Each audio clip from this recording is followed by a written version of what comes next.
Welcome in, everybody, to Pickaxe and Roll, brought to you by our good friends over at Superbook Sports. I'm your host, Ryan Blackburn, at NBA Blackburn on Twitter, part of the Mile High Sports Podcast Network. And I am joined by a very special guest here from the Denver Nuggets themselves, the Nuggets digital team. It is my friend Matt Brooks, at Matt Brooks NBA on the old Twitter sphere. Matt, thank you so much, man, for hopping in. Really appreciate you taking the time, dude. Hey, thanks.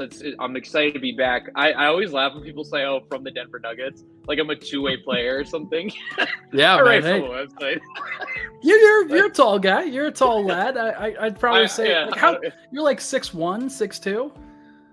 A waste of height, honestly. I'm not a good watch for actually playing basketball. I went and shot around like the other month, and it was honestly atrocious. Like I did not know somebody could shoot that left that consistently, like just constantly off the rim.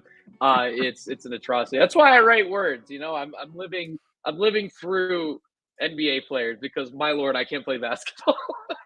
That's awesome, man. But sounds like a personal problem, though. Sounds like something that you it's always going left. So look, it is what it is. That's look, we are here. We're vibing. Matt and I, we always like to have fun at the arenas when the Nuggets come together, when they play as often as they do. Matt's always a good hang. He's always fun. He's got some great takes, and I hope everybody is following Matt for some of the video content that he puts out, and also some of the statistical content that he puts out from these games. It's always fun to chat with Matt, and he's got some great insight. The old asshole that I initially thought he was going to be, he turns out is a pretty good guy. That's still my favorite story, that you were just like, I don't like this guy. Man, I never like fully assume on anybody, and so that was abnormal. That really was, like, I couldn't believe it. But no, we're having a grand old time. So I appreciate you for stopping by, man. Matt actually just did a Twitter Spaces with DMAC, who's vibing out with the Nuggets as well over the course of these past couple months. No, you're a busy guy, man, and I know you've got another pod tomorrow. So, no, you've got another pod tomorrow as well. Yeah. So I'm glad to get you on some of your time. No, it's all good. But hey, I appreciate you for stopping by. We're going to talk about the Nuggets. We're going to talk about the win last night. We're going to talk about the Nuggets and Nikola Jokic just putting on a show once again. It's been a lot of fun to watch Nikola Jokic and watching him when he's actually having a good time. It's way better. It's way better after he's a little bit refreshed after the All-Star break, for sure. Denver obviously wins last night, 130-110, coming back from a 3-game losing streak right before the All-Star break. I didn't know how they would approach things. I kind of assumed that they'd hit the ground running, but you just never know sometimes. No, they hit the ground running last night, Matt. What was your favorite thing about just the way that they performed coming out of the break? Oh, man. Like, what didn't go well? I'll say this, man, everybody looked athletic. There were like 10 blocks, the dunks, full court passes. That was a team that looked like they needed the break, and they came out feeling refreshed. It was cool. That was a fun game. You look at the schedule. Yeah, it's like the first game out of the break, but you're playing a team that's 9-45, and you're like, I don't know what this game is going to be like. I'm assuming the Nuggets are going to win, but is it going to be like a really conclusive win, or is this going to be kind of like a slog? I mean, you got everything in that game. You got a great MPJ game. Jamal was really good. Yoke obviously made history last night. Christian Brown got his first double-double. Zeke had 4 blocks and was switching. Like, even down to garbage time was fun. The last 2 minutes, I don't know if anybody was still watching it this way. Dude. Zeke hit a turnaround. It wasn't even that one that got me. Jay Huff putting on some wheels. Like, that dude was awesome in garbage time. He looked great. And so it's very rare for the game to be kind of fun throughout, but I was enjoying myself. I was having a grand old time. And that's just what you want to see from a team. Like, 9-45 sounds like a fake number. That sounds like a fake record that you just gave to me about the Wizards, but that is actually true. And they played like it. The first few possessions of the fourth quarter, they quite literally turned it over every single time. And it was mostly unforced, completely insane. And they are horrible. That's probably my biggest takeaway from last night, more so than anything that the Nuggets really could have done. It would have been hard for the Nuggets to win by any less than 15, but still they performed, they put on a show, and then the Wizards definitely helped them.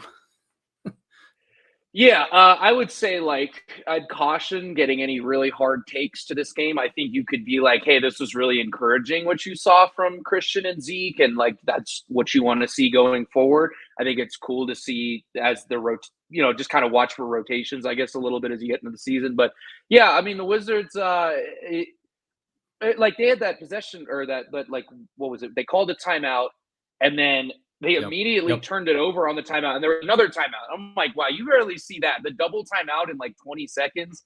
It was pretty tough. The thing is, I they got some good players on that roster. It's just kind of it makes you realize how talented the league is now. If you don't have even you take Charlotte Hornets have LaMelo, that stuff matters so much. Those teams without that for sure number one guy. I like Tyus Jones. I like Denny Avdija. I like Kyle Kuzma. There's a bunch of guys I like on the roster, but it's it's really hard, I think, especially in today's league with how many talented number one options there are. It's tough to remain competitive if you that changes night to night for you a little bit. How about Jordan Poole getting benched before last night's game? Yeah, I don't know. It's man, Jordan Poole of 2022 was a really awesome watch. It's been a weird year with that. I don't know. It's remarkable to watch in a way. It's a very different player. I'll put it that way. That's remarkable to watch. That's some of the shots that he was firing up last night, and some of the shots that he got blocked on last night was insane. But look, I mean, he's going through it. You don't want to kick a guy while he's down, but he's clearly down right now. And the Nuggets took advantage. They took advantage of the team that is clearly down. This was a nice warm-up game, I think, coming out of the break for Denver, where you get to stretch your legs a little bit. You get to have a little bit of fun. This is not one of those ones where it's a grind and you're although Marvin Bagley and some of those guys like Kyle Kuzma being very physical, those guys were playing hard. Yeah. There's no question in my mind that they were trying. And yet, like I said, it was just hard for Denver to not win by 15 with the way that they were playing, even though they didn't shoot exactly well. Lots of guys played, as you mentioned, like Jamal played great. Michael played great.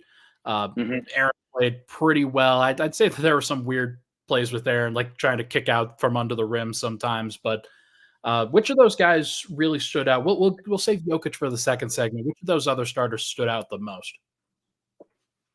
Jamal, to me. I thought Jamal, the way he was moving, how decisive is not the word I want, but just the way he was so keyed in on, oh, cool, I got Tyus Jones on me, I'm posting him up. His midi was just perfect the whole night. He just looked physically really good, and he played rested. That was the guy that jumped to me, and I wasn't sure. Mike had it going early, and I'm like, oh, Mike looks really good. But it was to me Jamal's consistency throughout the entire game. Oh yeah, happy birthday to Jamal today. He's 27. He and I are the same age, couple months apart. To me that was the guy that kind of stuck out for me. You just always can tell when Jamal's got that rhythm, he's got that spring in his step. He was really, really good to me. He's one of those guys that you can really notice it pretty quickly when his legs are under him, when he's feeling pretty good. Mm-hmm. And he tried to get up for a couple baskets around the rim and was trying to cram on a couple times and just looked really good with his burst. And there were some good defensive plays that he had, just kind of stonewalling a couple guys. And the pass that he picked off that was full court where he's sprinting back in transition and just picking that one off. It's those kind of detail plays that you start keying in on the change of direction and the athleticism a little bit. Although I did notice there was one moment during the game where he was sitting on the scorer's table, trying to catch his breath a little bit. And it was relatively early within his stint. So I wonder if he's trying to get off his feet a little bit, just mid game, just to relieve some of the stress on the shins that he's been putting on. But so I don't know. I'm not going to sit here and say that he's fully back, but he looked good. Yeah, he looked really good to me. Anytime he's getting downhill, I'm like, oh, we got a good Jamal game. Putting jelly on layups, like it was, you could just tell. Jamal is. I always feel like Jamal is somebody you can tell within like the first 5 minutes, kind of like what you're looking at that night to me. But that's always point. I'm always like, eh. Although I guess that's not true because in the playoffs he would like there was games I want to say it was like in the Minnesota series where he started like a little slow. I'm not one of these people that like is like, oh yeah, it's like, you know, game one about 20 minutes. I'm throwing general. I'm hoping it's the Minnesota series, but I think it was the Minnesota series where it was like he had a slow start the first half and then he kind of comes out in the second half. So maybe that's not correct, but I just generally this year I feel like I've gotten a pretty good sense for like how he's going to play based on the first couple of minutes. So it's nice to see though. Like he's one of those guys that Denver's obviously going to need, and you're not going to win a championship if Jamal's not going to be at his best. So you want to see him going the right direction as often as possible. Quickly on Mike and Aaron. Mike looked good, especially at the beginning. There were some reads that he was making out of the pick and roll, just dumping the ball off to Jokic on the totally agree. That one I was like, okay, that caught my eye. That was very interesting. And like I'd love to see them kind of get into that a little bit more, especially early on in a game where you're just like, hey, let's take the burden off of Jamal early on in this game. Let's have Mike do some playmaking and try to grow a little bit. That was interesting. Yeah, he came off that handoff and he stopped at about the elbow. I thought it was going to be a pull-up, which is fine. Like, that's a shot he's comfortable with. But he, like, draws to and he took that extra second and hit Jokic. And it's like a pass, like, 3 feet to his left. Like, you know, it's not a pass where he's, like, throwing it through the wickets. But it was just, like, such an – I know Malone said after the game, like, it was a basketball play. And that's what it was. Yeah. It was like the first couple of minutes he did that. And he had another one later. But that was the one I really remember because it was like the timing on that was perfect. And that was so much like you're playing within the flow of the game. And you're kind of letting it come to you. I'm like throwing out every cliche on the planet right now for basketball. But he did. Like, it was like every cliche ever. It was everything that Mike was doing in that moment. So really good game. I like the floater. The floater's been – it's a good shot. I do not like the floater. An outlet. I do not like the 45. So here's where I will push back on it. There was one possession later in the game where Jokic did rebound the miss. It wasn't a big deal.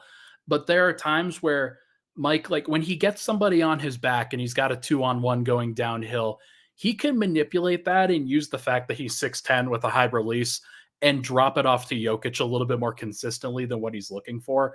That is the playmaking leap that I am looking for as he continues to go forward.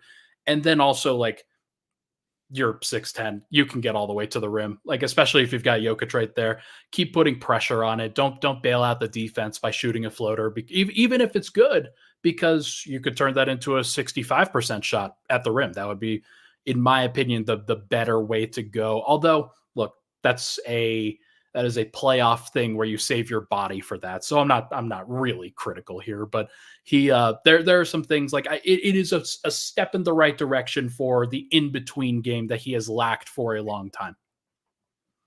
Yeah, so here's why I like it. Cause I think you can use the regular season to tinker with that. And even if that means like, all right, I'm taking this floater maybe in situations where I shouldn't, you're just getting in-game reps. Right. And I think if you can kind of build out from there, but I see your point. I do think like rim touches are going to be really important for this team and every single team. Like you want to get all the way to the basket. He's 6'10". I get it.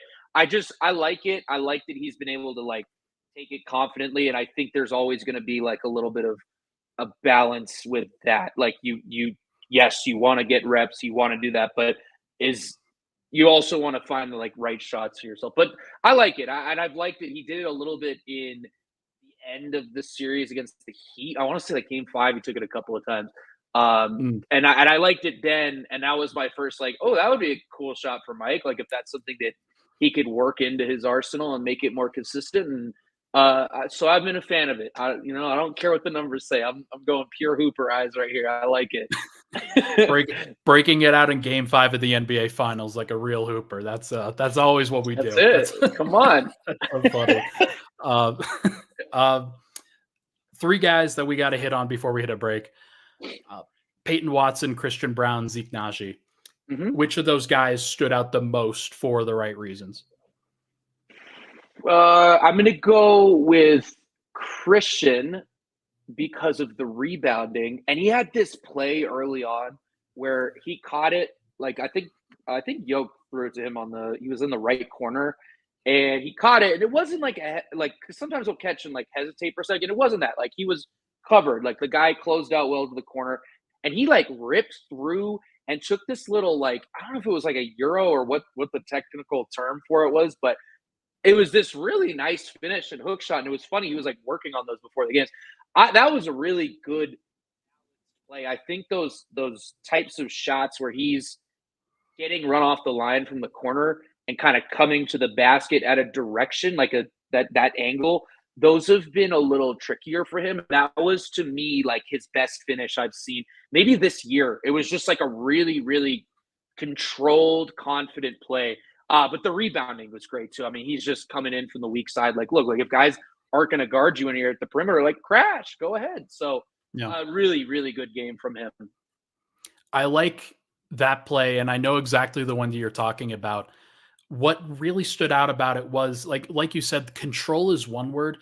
It's almost like the slow step that somebody like a Luka or a Jokic kind of throws, where you change the pace just a little bit. And that's so much of the problem that Christian has had so far in his career, where when he's trying to drive off the rim, he's trying to use his athleticism and his speed to get the edge like you would in college, because very few people could keep up with that level of athlete.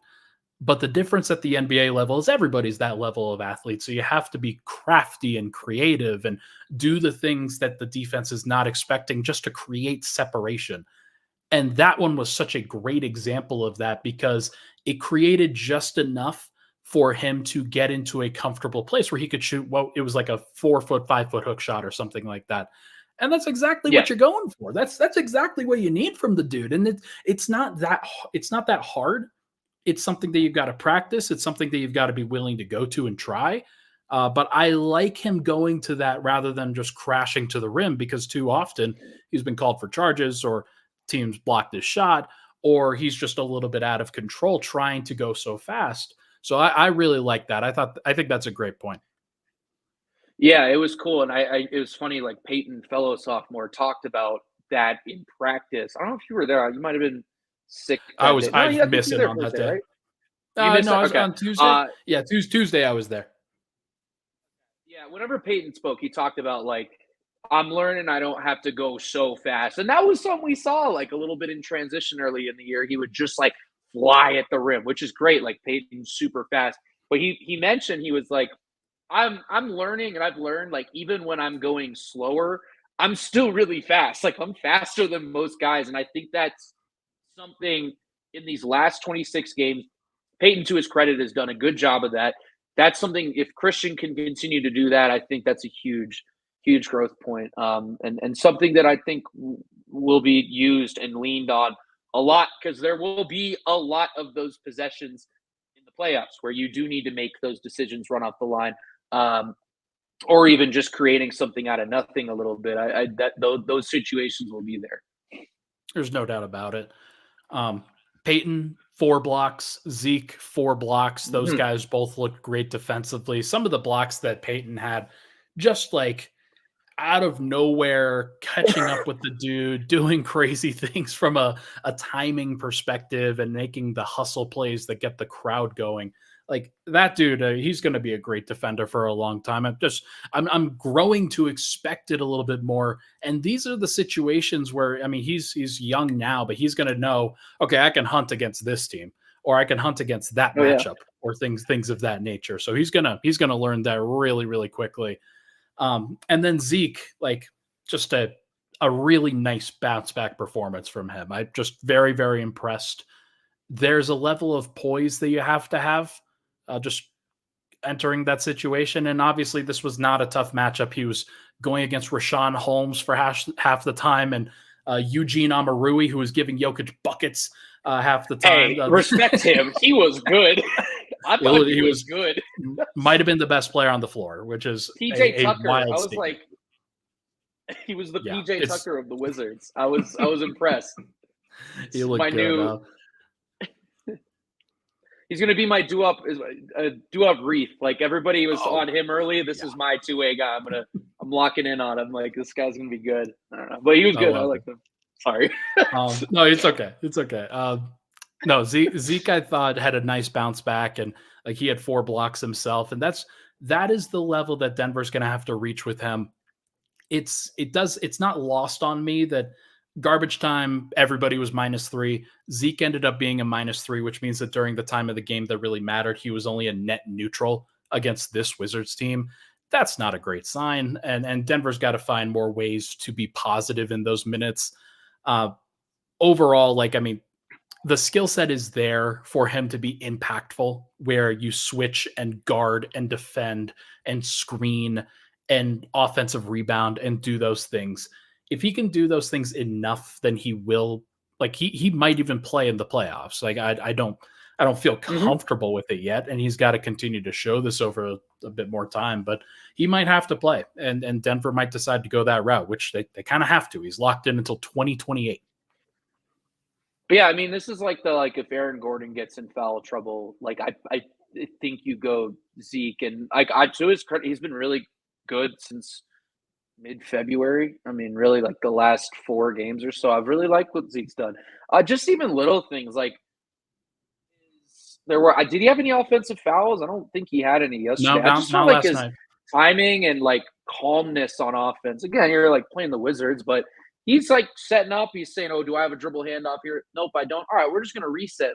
There's no reason to try to create something out of nothing or throw my body into a guy to try to get an angle for another guy coming off a teammate, or off my handoff and screen. He was just really, he just looked kind of poised, which was good. I think that's the biggest thing for him, is just reading the flow of the game, staying calm, and being all right, we're gonna just read the next play.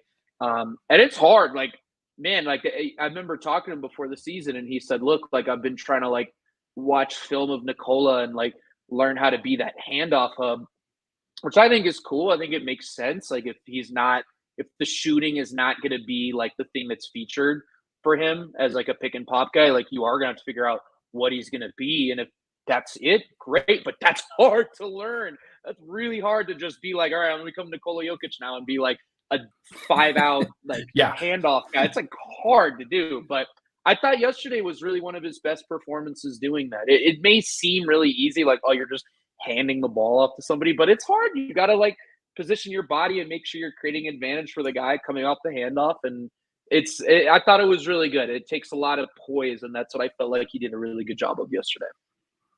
What do you think of the lineup, by the way, before we go to a break? What do you think of the lineup?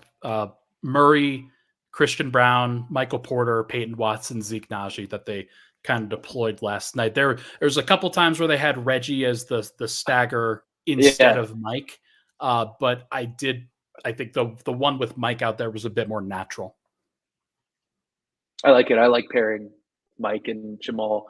I like it. I like when they combine those two in actions. I like it when they have him spaced one pass away. I like it a lot. That's the one I've always kind of even when I first got here, I didn't know anything. It's my 3rd game. I'm well, they should pair Jamal and Michael Porter together because it's really good on cleaning the glass. I've never watched this team, but I've been on it. You fucking solved the Nuggets, dude. Thanks. Yeah, it's one game. All right, dude. Yeah, I have a cleaning the glass subscription, so I'm gonna figure out our playoff rotations. Yeah, but no, I liked it. So, you're insufferable. I like when those guys play together. I am. I know. It's like you didn't like me when I first came here. Oh my god, I love it. No, it made a lot of sense then, and I think it's one of those things that Denver's going to have to go to that in the playoffs. I think one of the things that you're starting to realize is that the Reggie Murray duo with the bench and kind of with the configuration of guys that they have, it's probably just not going to work over a prolonged period of time. So Denver's going to have to adjust, and they're going to have to mix and match a couple starters. And it may not have to be Aaron Gordon all the time. Maybe the answer is to go with a Mike and Jamal lineup that has a little bit more spacing and offensive punch, as opposed to a defensive lineup that has Aaron Gordon out there, because like with Bruce Brown, they were able to kind of get away with it because the defense was so good. I'm not sure the defense is going to be that good this time around, but if you throw out Mike out there instead, a Jamal and Mike lineup should be able to score against most configurations. Yeah, agreed. And I think you can, the tricky thing is just figuring out what that other spacer looks like. I think you do. I want to get to another spacer in there. Is that KCP, Justin Holiday? Like, I don't know. I don't know what that looks like. But yeah, I think lineups will be key for those two guys because you want to give them space to do stuff. Although Mike can hit contested shots and so can Jamal. But this is your corner. I always trust you with lineups. I'm like, he looks at this stuff every single game. He's going to ask me a question. I'll answer, and then he'll give like a way better answer because this is your corner right here. Is the rotation. Well, I mean, here's something fascinating to think about, by the way. Peyton Watson's now attempting more threes per game than Christian Braun. Christian's at 36.3% on 1.8 per game. Peyton Watson's at 34.2% on 2.1 3-point attempts per game. And they're basically about the same minutes. So it's interesting to think about. Neither of them are really spacers, but if one of them hits a couple threes, you're good enough. Like it's just going to be fine, especially with Murray and Porter. So I think Denver's they've got a little bit more flexibility than I thought if they have those guys there, especially because Jokic has done such a great job of propping up all the other lineups.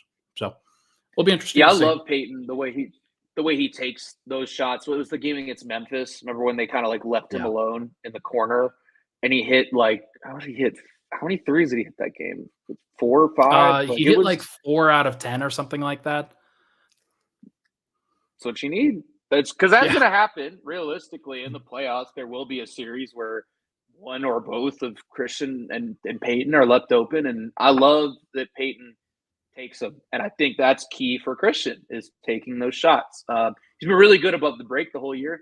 And little things like that play he had, I'm going to keep going back to it. That play where he gets run off the line on the when he's in the corner and he does that little like hop step and hook shot. Like those are the things you want to see from him going down the stretch. I love it. It's going to be good. By the way, Peyton Watson shooting by month so far. October, he only played 4 games, so I'm not going to count that. November, he was 0%. December, he was 37.8%. January, he was at 29.5%, so definitely down. And then 7 games in February, he's at 53.8% so far from 3. That is interesting.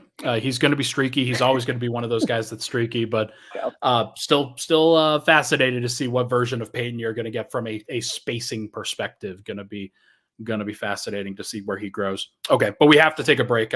We've ignored Nikola for long enough. So let's take a break. When we come back, we are going to chat about the MVP and doing some crazy stuff because there's an opportunity here for him to potentially win a third MVP this year. And I think it's actually very, very strong. But first, everybody, this podcast, as you know, it's brought to you by our good friends over at Superbook Sports.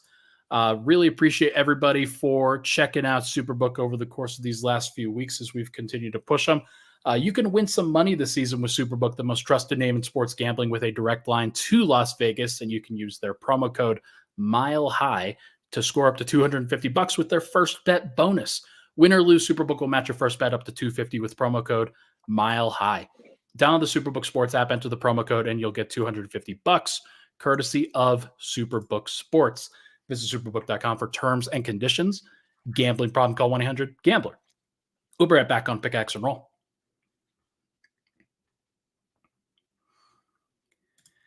And we're back. Pickaxe and Roll. Ryan Blackburn here, joined by my guy, Matt Brooks from Nuggets Digital. Done a great job over there. Make sure to go check out all of Matt's content that he puts out as you're putting together some film breakdowns. What do you think you've got on tap next that folks should be trying to check out that they're interested in? Wow, what a good question. I actually usually for these questions, I'm like, I don't know, I'm doing a film breakdown, my 900th of the year. This time, I do have something cool coming out. I talked with somebody in the front office about kind of the trade deadline and like what the I guess the plan was heading into that. So that is something I need to write today. It'll be what I do when I get off this, and that should be out the next couple of days. So excited for that. I definitely, it was fun to sit down and talk about that. It's just a different topic, we spend so much time talking about the nitty gritty details and what Christian Brown's doing in catch and go situations. It was cool to talk about. I also just learned a little bit about like the CBA and kind of what the challenges are with it. So yeah, keep an eye out for that. Long plug. You talk to Ben? Tommy. Okay. Oh, cool. That'll be a fun combo. I'm sure it was a fun combo. Everybody make sure to go check that out when it drops. Matt does a great job, and like it's more probably stats based than it is like, hey, here's a reporting like kind of thing or a conversation like article with somebody. So this is a new territory for my guy Matt Brooks. So make sure to go check that out, everybody. All right. Nikola Jokic, he's pretty good. Nikola Jokic last night was incredible. Like just a lot of fun to watch him. And the first thing that I noticed like throughout the game was that he just looked like he was having a ball out there. Just looked like he was having so much fun. And it wasn't anything stressful. He was making everything. He was making all these reads. He was throwing the ball the length of the court.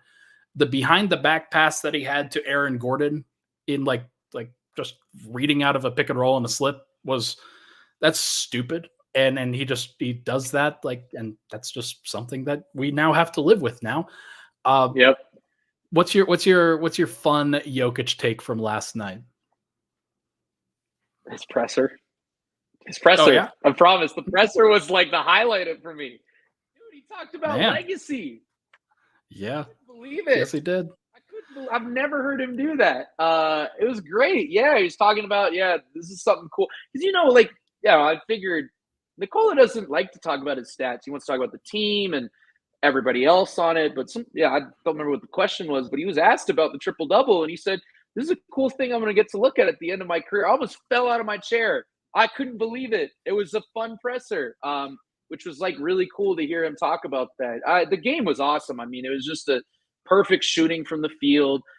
He's making passes. He had the opportunity. He almost got the triple-double the first half, which would have been absolutely wild. He knew that this was a thing going into the game, and I don't know. I don't think he was like he's playing within the flow of the game, but it certainly felt like he knew it, and he was kind of. There were a bunch of opportunities. There was that play where Aaron was under the rim and he kicked out to the corner. That could have been it right there. So, but to me, it was cool to hear him talk about legacy. It was really cool for me. It's wild. He's not somebody that usually does that, obviously. And whenever he says something like that, you pay attention a little bit because some things mean a little bit more to him than others. And I think that the triple double especially is something it's like a nice representation of, hey, I impact the game as much as I can in every way that I can. Because he said that before, right?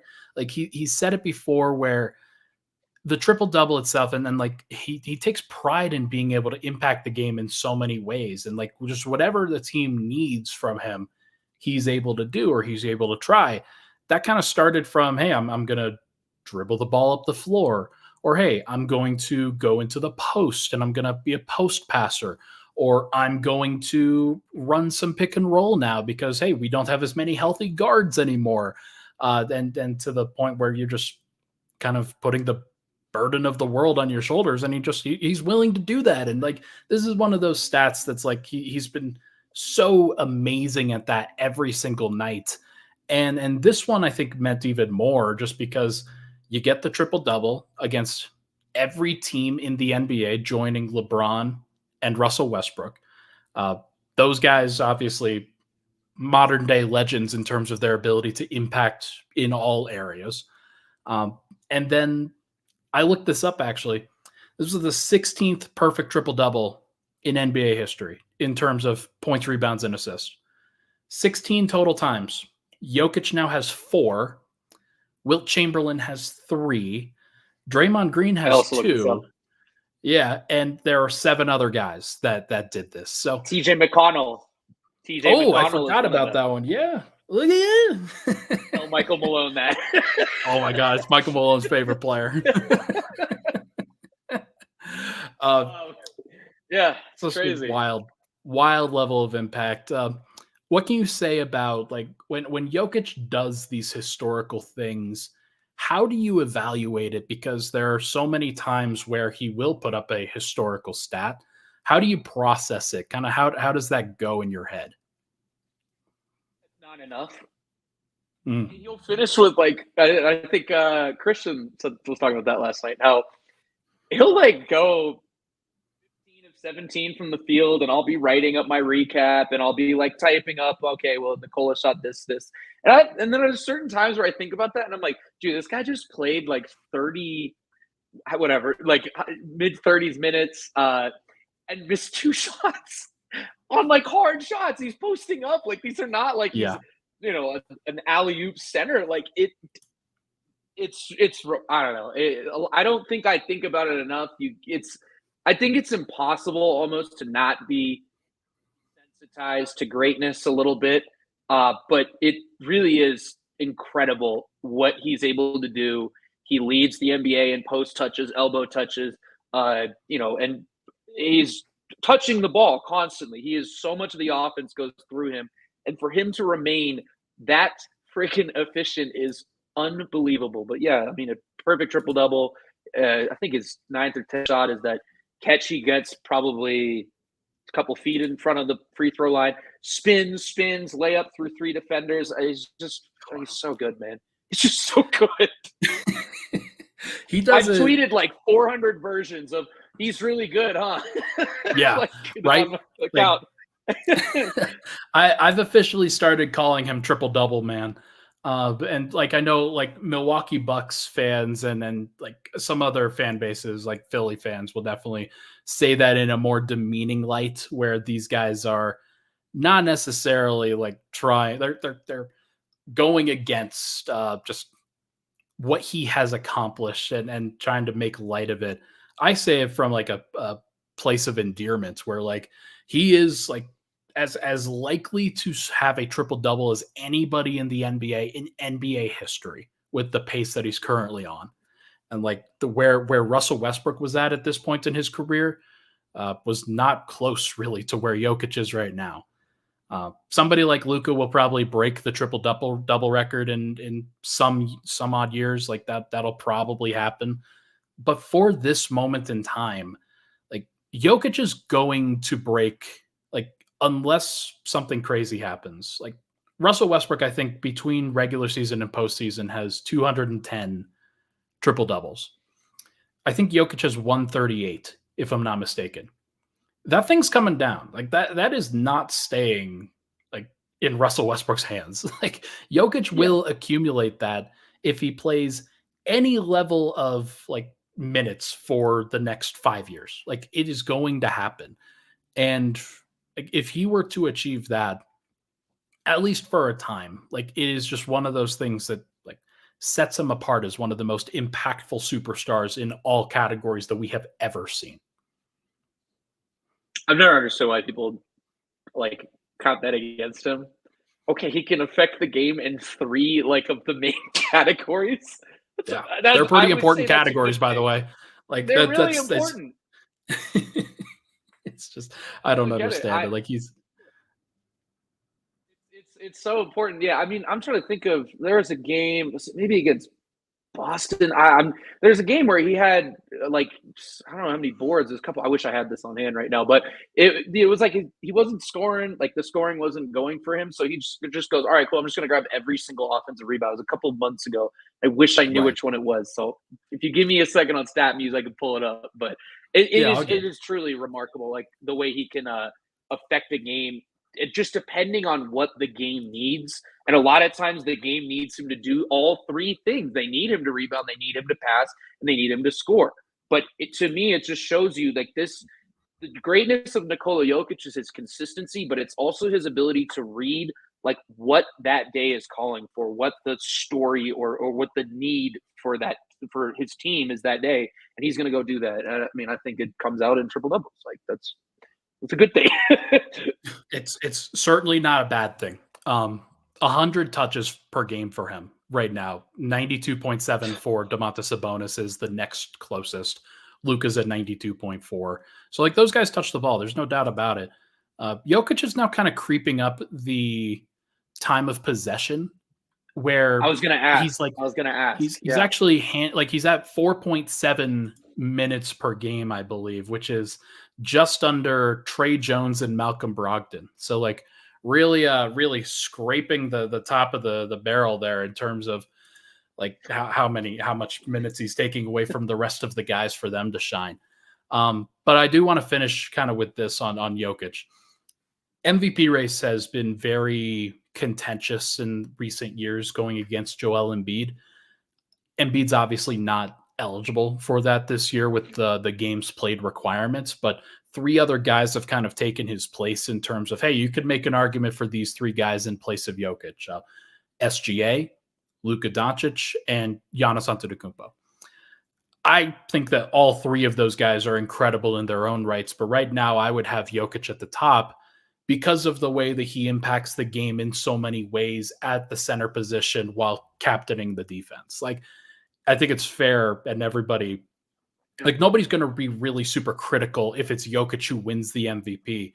But just want to get your thoughts on if one of those other guys were to win, would you be like offended if you were a Nuggets fan? I would. Depends where the Mavs finish. I know standings don't matter and they're playing better. They got to climb like 4 games in 27, 26 games now. Pretty hard to do. It's not a lot of time to do that. I think the guy I'd feel the best about is probably SGA. I think or SGA would be my two where I'm like, all right, I feel like these two guys are like a level up, and then it's probably Luka. And then Giannis has been like, he's had a career year in terms of like his efficiency and stuff like that. There's just too much going on with that team for me. And I know like a lot of that is out of his control, like the Dame year. But it's like at a certain point, like this is a team that like, yeah, like, dude, everybody was saying, oh, that's the team. I'm pretty sure I was one of the people that was like, I'd have to think back. I think I was a Milwaukee over Boston guy at the beginning of the year. And it's just been kind of like a ho-hum year. They're playing fine. Like Giannis has been good, but I don't know. I mean, it is kind of a narrative award. And like, boy, has the narrative been like positive about Milwaukee this year? Because it does not feel like it's been that way for more than like 3 minutes. It's also okay to be critical when they've been 3-7 in their last 10 games. And I think that Giannis has played every single one of those games. So like, this is not a crazy awesome thing. Like, yeah. He's been awesome. Like a lot of it's out of his control, but it's still just like really weird. It would be weird for me to reward somebody like a player on a team that's had that much going on outside of it. So I don't know. That's how I'd look at it. But yeah, those two, I think SGA and Nikola, like those are the two guys I'd be like, that seems like the top tier to me. I think it's fair. And I've argued back and forth on SGA. I think that within his role, which is like, he's not even really like, he is a primary scorer. There's no doubt about it. He's not quite the point guard that I think Jokic is in terms of, hey, you're the leading playmaker. You're driving the offense for the rest of the team. So often their system is set up for several creators working in concert with each other because of the 5-out system that they play.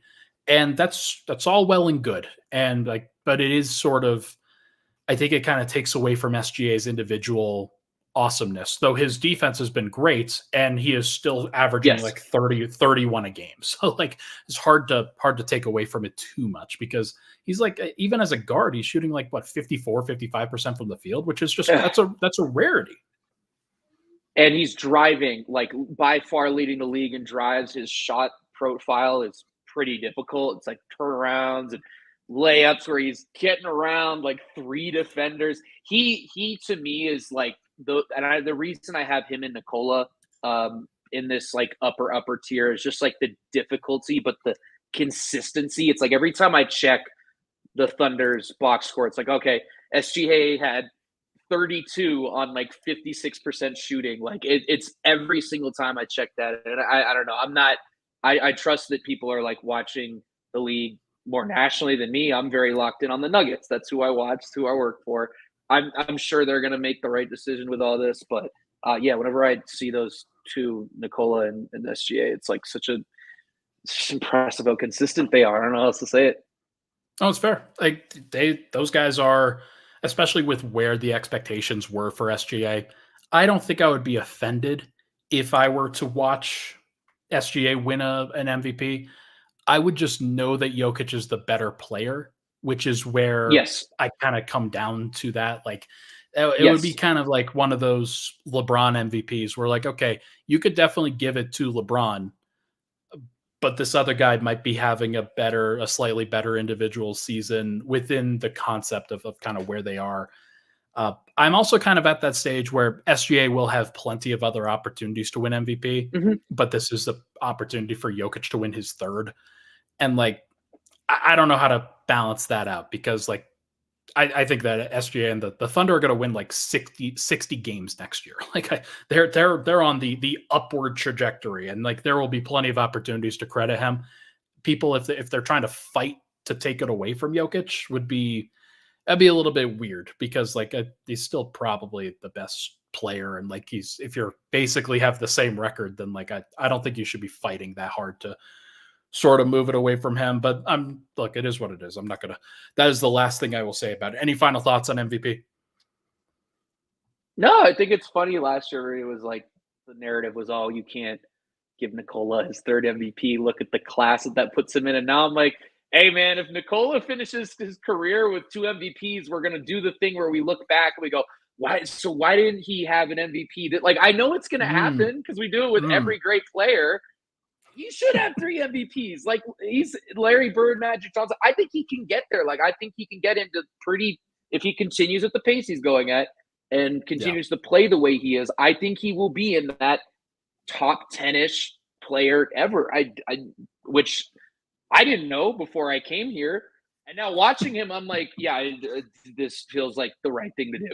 It's just like, I think that's where he's going to end up. But there's that interesting part of legacy. So that'll be a fascinating thing. If he finished with 3 or 4 MVPs, maybe 2 or 3 finals MVPs, led the entire NBA in triple doubles for his career, like there is a definite kind of stacking of a case that you're really putting there, where you're probably talking about a top 10 player of all time, which is like, I mean, it might even be higher than that. Who knows? So we'll have to navigate that when it comes. But either way, let's take one more break. When we come back, we are going to sort of wrap up with. I want to get a couple takes on the final 26 games and just some stuff that Michael Malone has talked about, and then we'll talk about tonight's game versus the Blazers real quick. But first, let's get this message from me. Hey, Nuggets fans, Ryan Blackburn here, host of the Pickaxe and Roll podcast on Mile High Sports.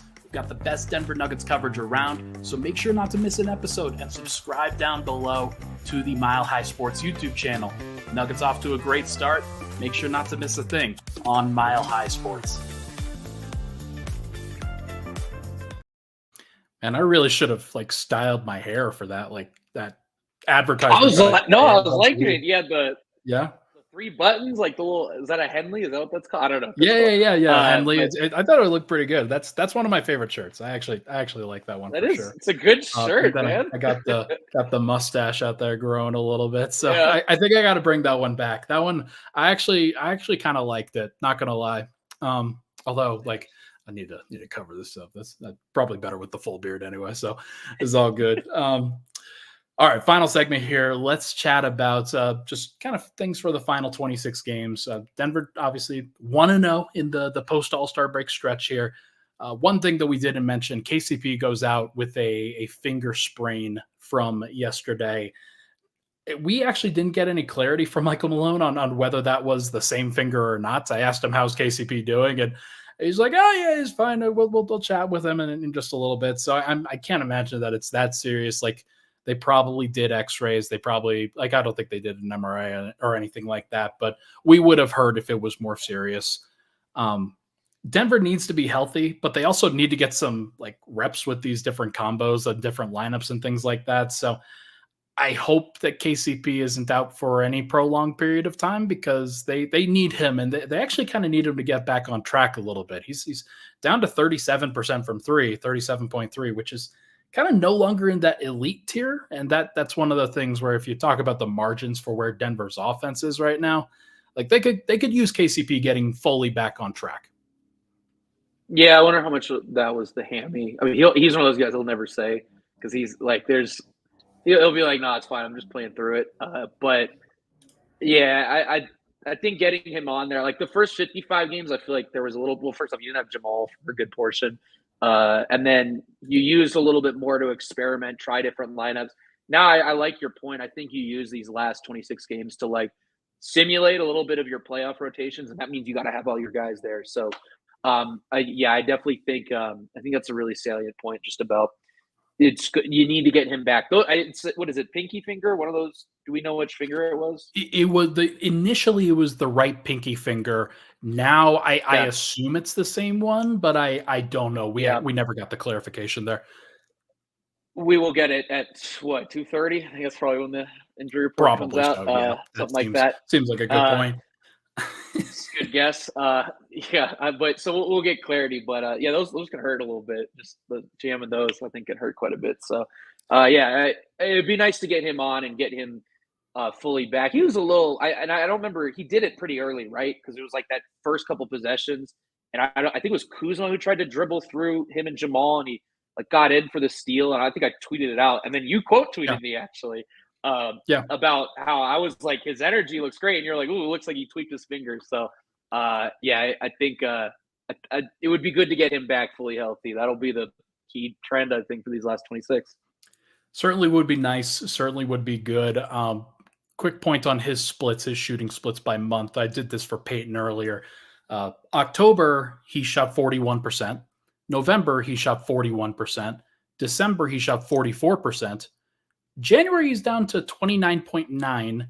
And then February, in 4 games, he was at 27.3. So a little bit of I guess I'd call it like a dip. Not necessarily. I mean, I guess you could call it a slump too, because like it is below 30% at that point. So ever since the new year, actually, let's do that instead. Let's go to his game logs and just track ever since the new year actually hit. He is shooting 29.5% from 3.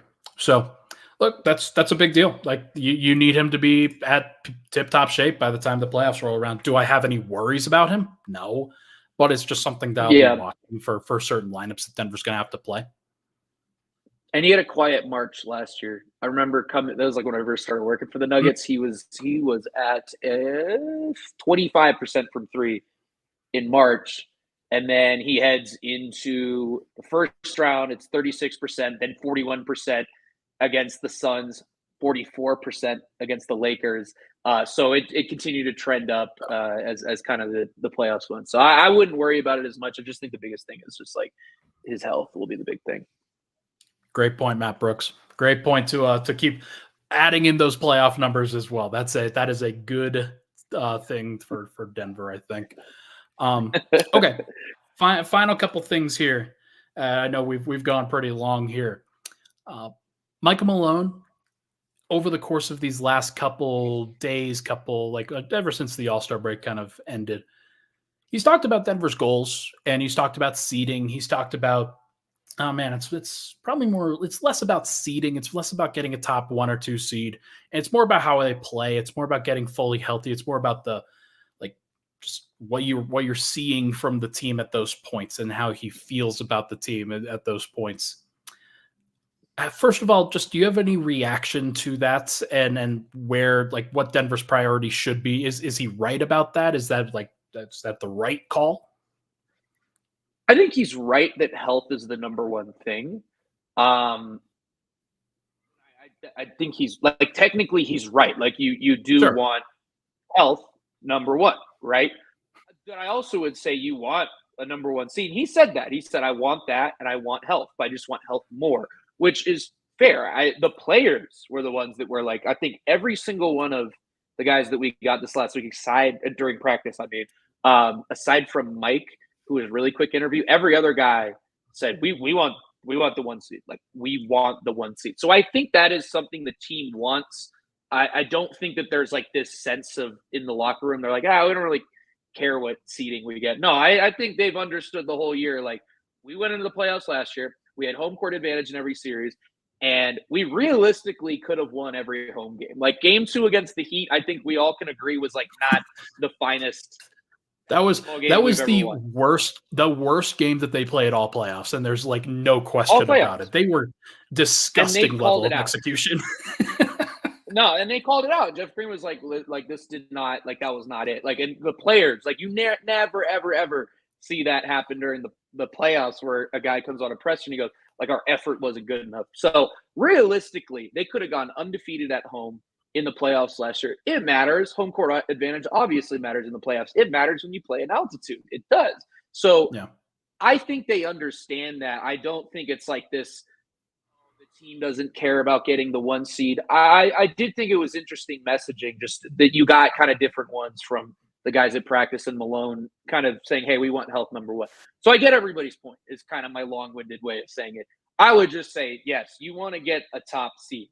Like, if you can get a 1 or 2 seed, that's a huge, huge deal versus like if you're a 3 or 4 seed, because then you're going to be on the road in the second round. And the top 4 teams are good this year. Yeah. So you want to try to get home court advantage for especially that second round, if not all 3 rounds. That'd be ideal. It would be nice. And like, I think it was Matt Moore who made the point on a recent Locked On Nuggets episode that I listened to, that like, even if you're getting the 3 seed, that's better than getting the 4 seed, because hypothetically, if 1 plays 4 and 3 plays 2, and then 3 and 4 end up advancing to the Western Conference Finals, then as the 3 seed, you get home court advantage in that environment. And that's one of those ones where you at least control your own destiny in that regard. And you only have to go on the road for 1, maybe 2 series for the entire playoff run. So that would be great. That's where you control your own destiny. And I think the 5 seed is really good. I think the 5 seed is really good this year. Like, I think your 5 seed is the team that gets hot late, whether that's Dallas right now or maybe Phoenix gets it going. Like, that team, I think, is really, really, really good. Like, an abnormally good 5 seed is, I think, what you're looking at.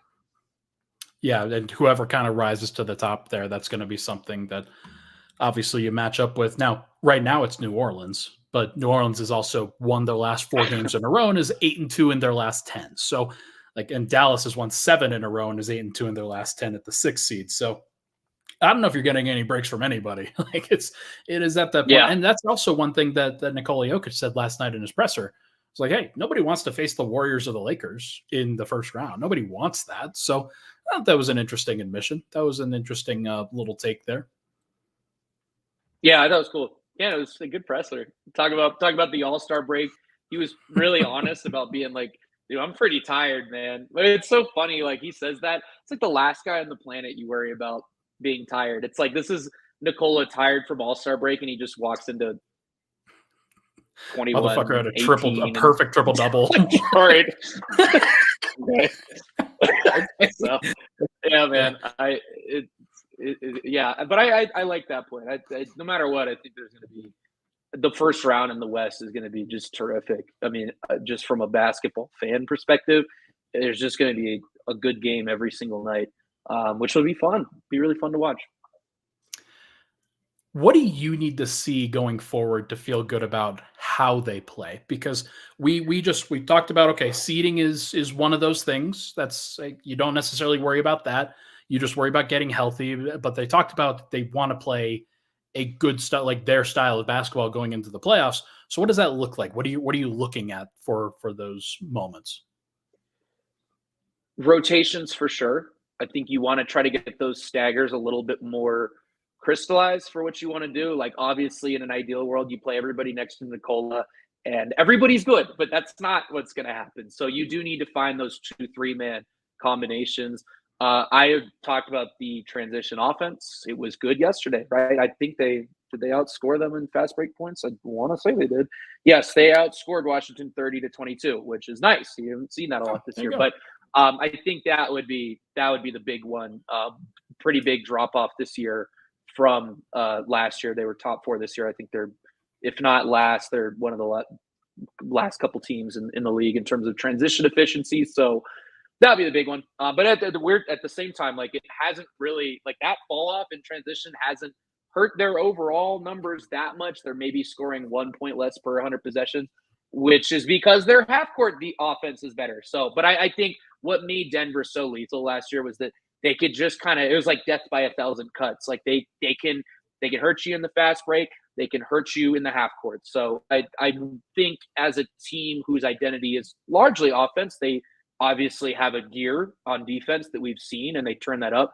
But a team whose identity is offense, you want to see them pretty balanced on all types of, types of scoring.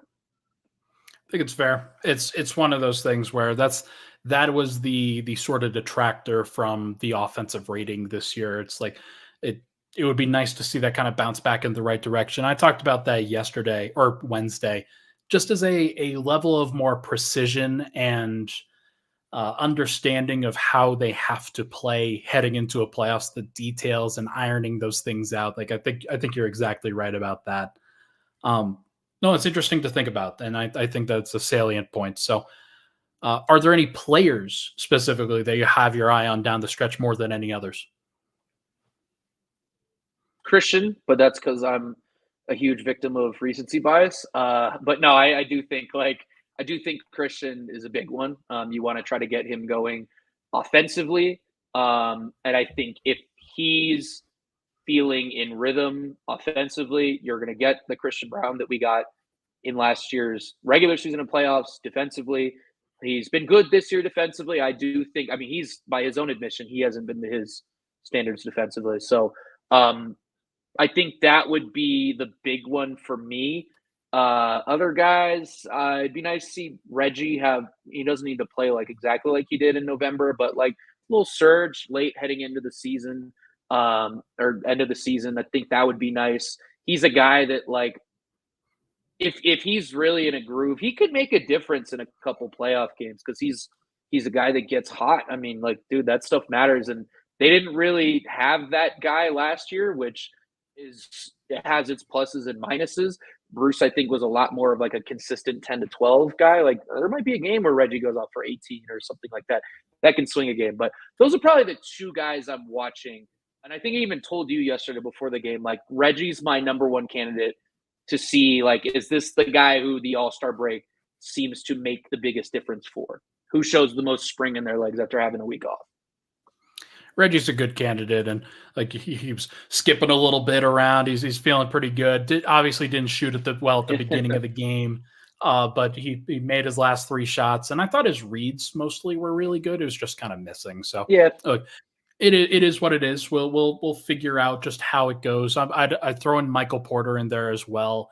Not necessarily for anything bad that he's done, but just like he is such a bellwether in a lot of ways for, hey, if he plays well, if he's shooting well, then like it's basically over for the opposition. So would like to see him have a month where he's shooting like 45% from 3. That would be cool. And so if that happens, then that sort of changes the calculus for Denver and for their offense. So it would be nice to see him get back on track in that regard. But man, I don't think I have much else. We've gone pretty long here. You're a rock star for doing this immediately after doing a Spaces, and I know that you got plenty of other stuff on the docket as well. Yeah, I'm chatty today. Sorry if I went a little. No, it's okay. Tangential today. I guess that's what podcasting is, right? It's just an hour of tangents. I appreciate you for having me on. I'm always down to do this, and it's good to catch up with you. It's been fun to like have a full season together. I feel like I've gotten to know you a lot better, and it's been fun, man. So I really enjoy doing this. You're a rock star. You're doing great work for Nuggets Digital, man. It's always fun to check out the work, and everybody else should make sure to check out Matt's work over at nuggets.com. It's a wonderful way to sort of connect with the team in the way, like get a slightly inside perspective on where things are going, and then just kind of you get some fun interviews like a Tommy Balchetis. That'll be a fun one for that to come out over the course of these next couple of days. So everybody, make sure to be on the lookout from that work for Matt, and make sure to give him some appreciation on the Twitter X side as well. So he's doing great work. We didn't even talk about the game tonight. Do you have any predictions? I think they win, right? Is that what you want? I think they win. I don't know. Yeah, they're rested. They're going to Portland. I get it's a back-to-back. I think they win. I don't know. And then Yeah. Sunday will be fun. They really they seem to play really hard against Golden State. So I feel good about coming out of the break. I know it's a 3-4, but yeah, they just looked rested yesterday. Got a little bit of rest in the fourth quarter. So I feel good about tonight. I don't know about you. Yeah, we'll see. I'm sure this is going to be one where Portland probably covers. I'm not sure what it's actually going to look like, but Portland is going, like, they're coming out of the All-Star break. They're going to have a slightly larger amount of motivation, I think, than Washington did. So we'll see what happens there. But no, I'm looking forward to it. Everybody, make sure you go follow Matt at Matt Brooks NBA on the Twitter side of things. We are done here on this one. Everybody make sure also to go like and subscribe to the video. Oh, and good Lord, I forgot to promo this. These shirts, these beautiful shirts, these bad boys are sick from my guy Nilo. He's been doing great work on the design side, on the back end of things. If you want to go support your boy Nikola and support your boy Ryan on the MHS side of things, get one of these. Get one of these. The link is down in the description. They are sick and they are comfortable too. They're made of some pretty good cotton material, so make sure to go look for that. Matt, thank you so much for hopping in, man. You're a rock star, and I'm looking forward to doing this again if you'd be so willing. Dude, hit me up anytime. I'm around for real. This is fun. Maybe we'll do something in studio. That seems like something we could set up. Yeah, I'll be down. I'll be down. Get me out of the house. I feel like I'm only at my apartment or Ball Arena right now, so I'm down. Let's do it. You'll love to see it. All right, everybody, hit that like button on the way out. We will talk to you guys very soon.